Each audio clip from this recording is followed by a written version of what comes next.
Welcome to Flam Flam Sports. My name is Richard Harris. And let's talk sports.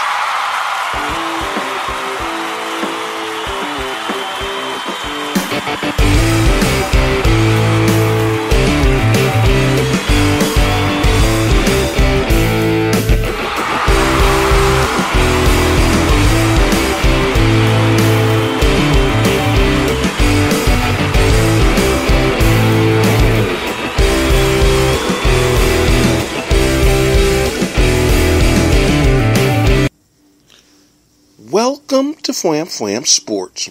My name is Richard Harris.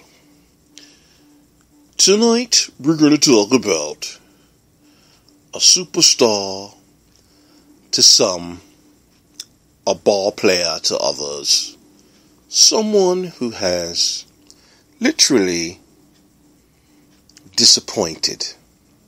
And I hate to say that phrase. We're still using our raw radio voice, so forgive me for talking like a broadcaster. Tonight, we're going to talk about the biggest superstar in the NBA, playing in the biggest city in America, who has not lived up to his rep. For when this gentleman was 19 years old, he led his university, the Syracuse Orangemen, to the national championship with a 1-point surprising victory over Kansas in the final game. His name is Carmelo Anthony. When Carmelo came into the NBA, many people felt that he would be a natural fit in Denver. Denver has had great players over the years who play like Carmelo plays. Kiki Vandeweghe, Alex English. Players who can score the basketball, can dominate opponents with his ability to pass, with his mind, and his lethal jump shot. Carmelo and George Karl were going to be a tandem to take Denver possibly to a championship, because Carmelo had shown at the university level that he is capable of doing the unthinkable, willing a team to win. And then when the New York Knickerbockers signed Carmelo, traded for Carmelo, many people thought in New York it was a natural progression. We haven't had a player play like Carmelo since Bernard King did back in the 80s for the New York Knickerbockers. Carmelo and Bernard King's game, very similar. 18 feet and in, back to the basket, unstoppable. Bernard, of course, suffered knee injuries that curtailed his career. Carmelo has been fortunate, but he has been injured often in the last 3 seasons. And the Knickerbockers have absolutely fallen off the proverbial map. The Knickerbockers, when Mike Woodson won 54 games 3 or 4 seasons ago, and since the Knickerbockers have gotten rid of point guards Raymond Felton, Chauncey Billups, this team has underachieved. This team has basically put its foot in quicksand and cannot get out.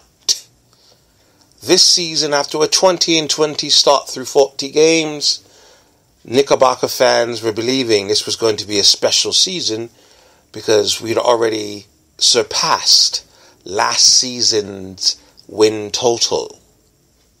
We had shown promise, because despite the outcomes of games, the New York Knickerbockers have been playing very hard. They compete, they dive after loose balls, they contest jump shots, they go for the rebounds. But unfortunately, they are in a tailspin that is becoming unprecedented. They are 4 wins and, 17 losses since. They can't get out of the proverbial way. I believe they've lost 14 out of the last 15 games. They have fired Derek Fisher. And it doesn't make sense to bring in Kurt Rambis, whose winning percentage is lower than the legal blood alcohol content. That's an embellishment, of course. The point is, the Knickerbockers are praying, the Knickerbocker fans are praying for the same thing, that one Philip Jackson will come down to the sidelines and lead them to prosperity. And Philip Jackson is not going anywhere other than back to LA into the arms of his lovely Jeannie Buss. Now, can it all be blamed on Carmelo? In my opinion, yes. Yes, as Marv Albert would say. And the reason is simple. Carmelo does not do enough to get calls. He gets fouled a lot, doesn't get any calls, because he does not enough to make the referees feel the need to call fouls. He's a jump shooter, and when he drives to the basket and challenges the big men go straight up and down and smack him on the arms. The referees say they went straight up and down, and therefore there's no foul. He should be dominating the Eastern Conference, because if you look through his career against the premier player in the Eastern Conference, one LeBron James, Carmelo Anthony has a favorable record, or a record that is resembling someone who's had success. He has embarrassed the king on numerous occasions. He's outscored the king on several occasions, and yet the Knickerbockers don't flourish. And the reason they don't flourish is they have no plan. They have no point guard to distribute the basketball that makes Carmelo effective. That is on the team. Ownership, general managership, Phil Jackson. Because the triangle offense does not necessitate a scoring point guard.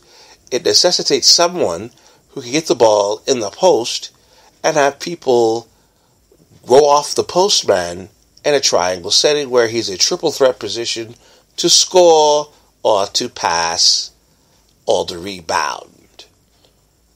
And basically, Carmelo is not the appropriate player to do the triangle off of, because Carmelo does not relish playing with his back to the basket these days, because he cannot jump over a phone book, over even a Harlequin novel.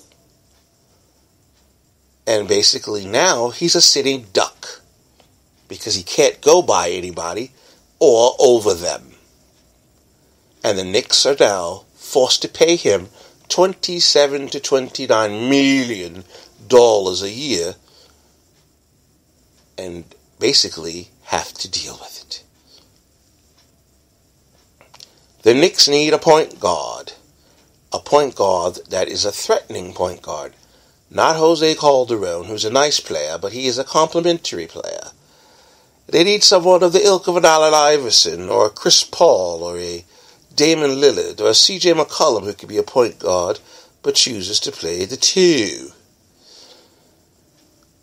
Carmelo will not ever win a title in New York without help. And these days, the Knickerbockers seem more poised to send him to a team that is close to a title than allowing him to be the main guy. If Carmelo played with the Clippers, for example, with Blake Griffin and Chris Paul, he would be a title winner, because the pressure would not be on him to be the guy. He's not LeBron, although he's better than LeBron, some people might think, because head-to-head, he has outplayed him and outscored him. But for some reason, that has not translated into victories against other teams and has not put him on the precipice of greatness. But that's just one man's opinion. I'm Richard Harris for Framp Sports. Good evening.